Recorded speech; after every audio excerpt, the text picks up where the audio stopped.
Hello and good morning to Surf All Day A1A, my YouTube channel, where we go surfing in Florida and we talk about surfing too. This is a surf report, and also I'm going to cover a topic, which is what's the best first surfboard to buy if you are getting into surfing. I get asked this question quite a bit.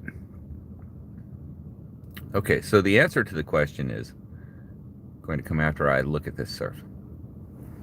So it looks like the waves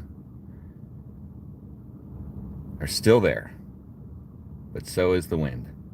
Again, typical pattern. Now, how many days has it been blowing 20 mile-an-hour onshore wind? Probably up to a week at least straight of those conditions. So the sandbars are getting reorganized, and it's been this kind of gutless wave on a low tide that you see here, but on a high tide it concentrates it, and that's again my pick. Now, the last week or so you could do that little thing where you try to get in the wind shadow of a jetty.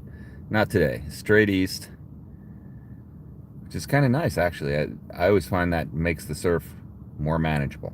Okay, so what's the best surfboard for you if you're just getting started in surfing? And really, quite simply, it is the answer to the question, which board will you use the most?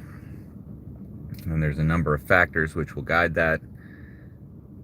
I claim ease of transport is probably one of the number one things.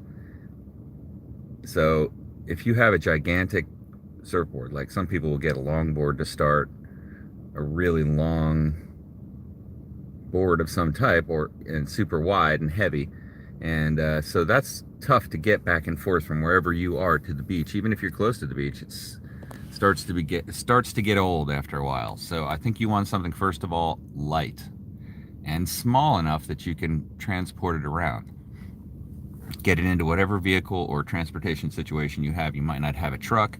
Make sure the thing fits. Don't be that guy who has the surfboard sticking out of your side window 2-3 feet as you go down the road. I see those actually a lot. The second thing is something that's going to be big enough to allow you to catch waves. So something with enough float in it to allow you to catch waves as you learn to paddle. And you want that flotation to come from width and thickness of the board rather than length, because the longer you go, the harder it is to fit that board into a shape of a wave. A longboard will work well for you on days where it's very glassy, but on days like this, the majority of days, choppy days, it's not going to be so great. And plus, it can really start to teach you bad habits if you do that for too long. I think it can teach you a lot of good habits as well, but I always promote switching around to a lot of different types of surfboards. So something that's light, something that floats you enough so that you can catch waves and paddle it, and then something that's not too expensive, because you're going to damage this thing. Certainly. And that means that probably puts out most new boards, but a good used board at a surf shop that it's reputable. You can hit me up in the comments. I can point you to some if you want. But they have good used boards and won't buy kind of destroyed, delaminated boards. Yeah, so that's the third thing, the cost. And then a fourth thing you might consider is just safety. And that means really you get a board that if you get hit with it, you're going to be probably okay. For most people, the board that fits all of those criteria is something like a soft top surfboard, which also can teach some weird habits because it's a wiggly surfboard as opposed to a stiff polyester or epoxy surfboard. But that would typically be my recommendation, would be a soft top. There are a lot of actually cool soft top shapes. I have a number of them down in the description. Go check them out, click on the links and use them if you are interested.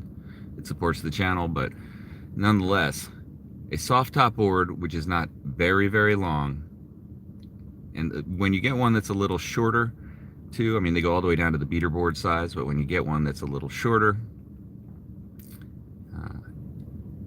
yeah, you also have the ability to learn on a board that's a little bit more stiff, like a regular surfboard, like a regular polyester board. So, you know, they don't wiggle as much when they're shorter. The longer boards, it's really more like a noodle. If you surf on an 8-foot or 9-foot soft top surfboard, they flex throughout the whole length of the board. So it's really cool actually, but it's not like surfing on a rigid board. So yeah, I think the soft top probably the good first, and then you can run it into the beach 100 times a day. You know, that's the other thing. It's not going to ding. You're not going to have to deal with that. It's going to get beat up, but it'll still work just fine. And you want that soft top that's, like I said, short enough and light enough that you can transport it. Okay, so for those of you who are new to Surf All Day A1A, I would urge you to subscribe. Please subscribe now. And if you like this video, go ahead, click the thumbs up. Turn on the notifications. I stream daily, try to. Always like it when people hop on. See, we've got some on now. Yeah, so surfing can be one of the greatest sports you'll ever know. But it is kind of complex, and it can be, you know, expensive, dangerous, etc. So a little bit of advice I like to pass on that to you. Going to help point you in the right direction. Okay, so let me know in the comments what your first board was,